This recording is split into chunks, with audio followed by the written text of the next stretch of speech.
Hey guys, what's up? MajesticGaming here, and today I'm going to be ranking all 10 missions of Halo Combat Evolved. So CE is a campaign that I really enjoy. I wouldn't say it's maybe one of my top 2 favorites in the entire franchise, but maybe third or fourth. I do really enjoy so many parts of it, and it does just kind of have some weaknesses in my opinion towards the latter half of the game.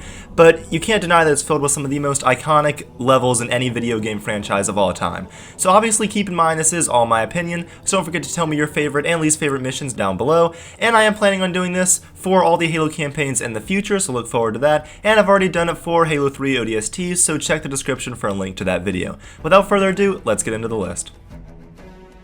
And at number 10 is going to be the Library, the mission that most of you guys probably saw coming, and a lot of people is kind of considered the worst of the entire game, but after replaying it a couple of times in the last few months, I've actually found to enjoy a lot more than I actually thought I did about this level. It's infamous for being incredibly difficult, and the Flood, like in a lot of the game, are kind of frustrating to fight, and you can't deny just the kind of repetitive and tedious nature of it, but there are some things the mission does very well. The whole tone and feeling of the mission is great, kind of the eerie, scary, obviously space zombie flood feel that you get from it is really good. The music is great, like in so many missions in this entire franchise, and it handles the feeling of being overwhelmed like you would in zombies in a game like Left 4 Dead or something like that. It handles and conveys that feeling in the Halo universe very well, and that's just kind of what I enjoy about it. As far as Halo levels go that I really enjoy Halo levels for, the reasons I really like them, kind of the variety and just the reasons I like them, and I'll get into later with some of the better missions, it doesn't really do that, but it does do its own thing very well, or at least somewhat well, and even though it is my least favorite in the game, it's definitely not as bad as some people make it out to be. And at number 9 is going to be Keys, probably the most forgettable mission in the game for me. It does have some cool moments like when you drop down and have to fight all the Flood and the Covenant, but besides that, it's just kind of a standard fight the Flood and Covenant mission, and that's about it.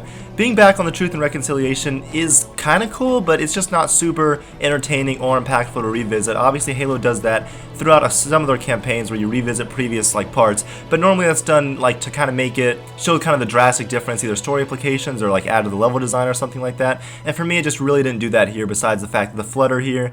But that's kind of it. It didn't really go anything to do any thing further past that. The moment when you find Keys is cool, and then the final run to grab the Banshee at the end of the level is somewhat kind of fun, pretty much only due to the music, kind of hypes it up, and I do really enjoy that part. Besides that though, very little really stands out about this level, and it's definitely just average and forgettable for me. And at number 8 is going to be Pillar of Autumn, the first mission ever in Halo, the one that started it all off, and it's about as basic as you can get. It's a very simple mission. It just introduces you to the game, their mechanics, and you fight some Covenant in a bunch of linear hallways pretty much, and that's about it. It's very simple, but still fun. It mainly earns a spot on this list due to just how iconic it is. So many awesome small moments, like when you get the pistol for the first time. Every time I replay that, I always kind of get a grin on my face, and it's just it's obviously it's the first mission of Halo ever, so it's just, you pretty much just have to respect it, and if you're a fan of this franchise, it's the one that started it all, and it mainly earns a spot, like I said, due to how iconic it is, and just being a fan of the franchise, you can't hate it. It started everything.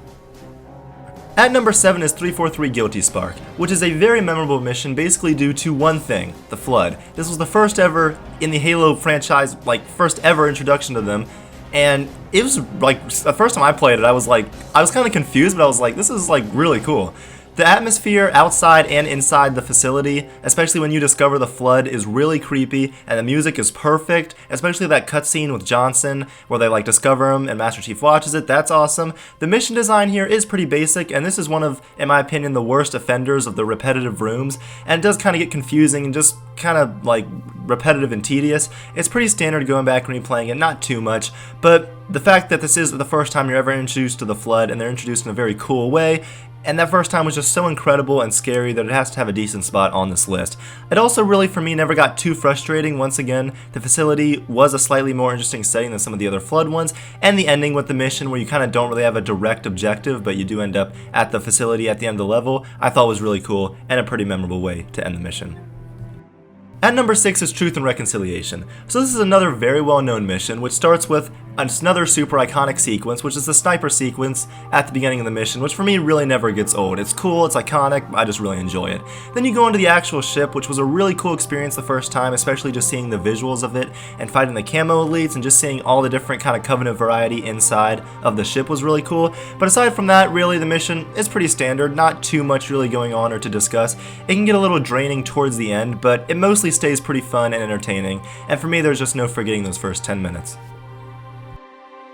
At number 5 is Assault on the Control Room, a pretty awesome mission with a lot of variety in it that I really appreciate. You kind of spend some time doing on-foot combat at the beginning of the mission, then you transition to an open battlefield for vehicle combat with ghosts, warthogs, tanks, and that moment when you walk out those doors and you just kind of see the battlefield going on is another moment that stood out to me while playing this campaign a lot. Like pretty much every time I replay it, I'm like, this is a cool moment. The snowy environment is pretty cool, and details like sliding on the ice are really cool and just kind of keep things interesting, and the things that they didn't have to do but they did, and it obviously is memorable. It is a pretty fun mission, and kind of the constant changing of what you're doing keeps it mostly entertaining, even though you're kind of just going through the same 2 rooms every single time. But for me, it didn't feel as repetitive as it did on, say, 343 Guilty Spark, just because, like I said, the level overall has a lot of variety, and it's a well-known mission that pretty much just should offer something to every kind of Halo fan that wants to play this mission. They'll probably find something to enjoy.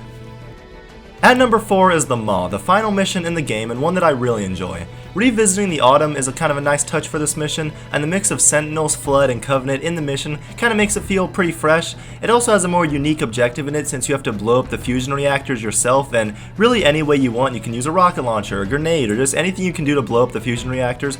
You can do, and I think that's pretty cool, and it just is a memorable kind of objective for this mission that's not just kill everything. It is a small detail, but something, like I said, that I've never forgotten. I also cannot forget the iconic Warthog run, which really, what can I say? It's the Warthog run. It's awesome and just has such an epic feel to it. Music, obviously, amazing.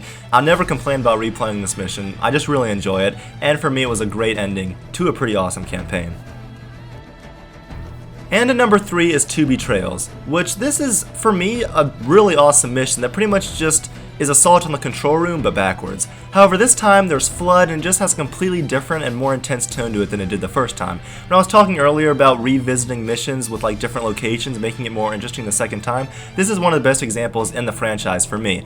Like I said, it just has such a more intense, different tone to it. The switch to night is a nice addition, and just like Assault on the Control Room, it has a nice balance of normal combat and vehicle stuff, especially with the Banshees, and you just have so much freedom to do literally what you want, kind of. You still have your objectives, but pretty much the whole canyon you're in, you can kind of go where you want, and it just has a lot of freedom in that aspect that I really enjoy.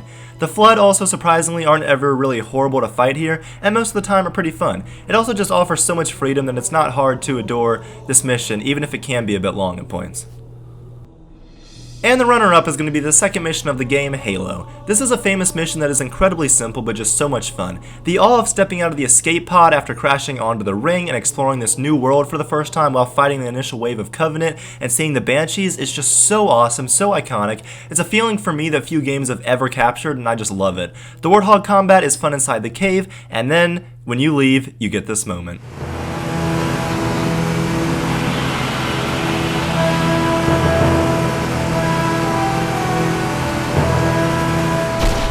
The music kicks in, you see the environment, and it's just so awesome. I absolutely love it. You're free to approach the 3 objectives of saving the Marines in whatever order you want, and it's just awesome. That's so cool that you just have the freedom to do these 3 objectives however you want, and it's just awesome. I love it. The different goals, once again, are just very basic. Just kill the Marines, or save the Marines, kill the Covenant near them. But the freedom you're given is so appreciated, and this mission just has so many awesome, iconic moments that make me happy every time I play it.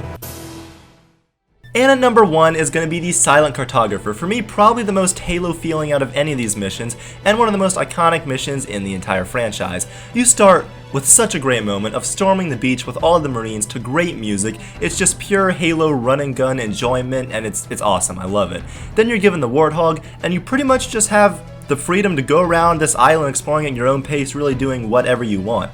Obviously you have your objective, but the island is beautiful. I love the setting. It will just never get old for me driving around it, knowing all the little nooks and crannies of where everything is, seeing the one part where the hunters are, and just it just has so many awesome things about it that I love, and it feels so Halo. All the inside combat is also a blast, like the Hunters fight, inside and outside, and the encounter with the infamous Sword Elite, and overall, it just has this sense of adventure and exploration that once again with the amazing music, just make it one of the most quintessential Halo missions of all time, and on most days, it does make it my favorite in the game. So guys, that is going to be it for my list. Let me know what you thought about these missions and the game campaign overall. Is Silent Cartographer or Halo some of your favorite missions in the game? What do you think about the library, 3 for 3, Guilty Spark, or just any of the missions? Once again, like I said, I will be doing this for all the missions in the future, so stay tuned for that. I will have a playlist that I'll link in the description below, where I'll be going through each of the campaigns and ranking all their missions like I said. But let me know what you thought about the Halo CE missions, and I'll see you guys in the next video. Thank you for watching, Majestic Gaming.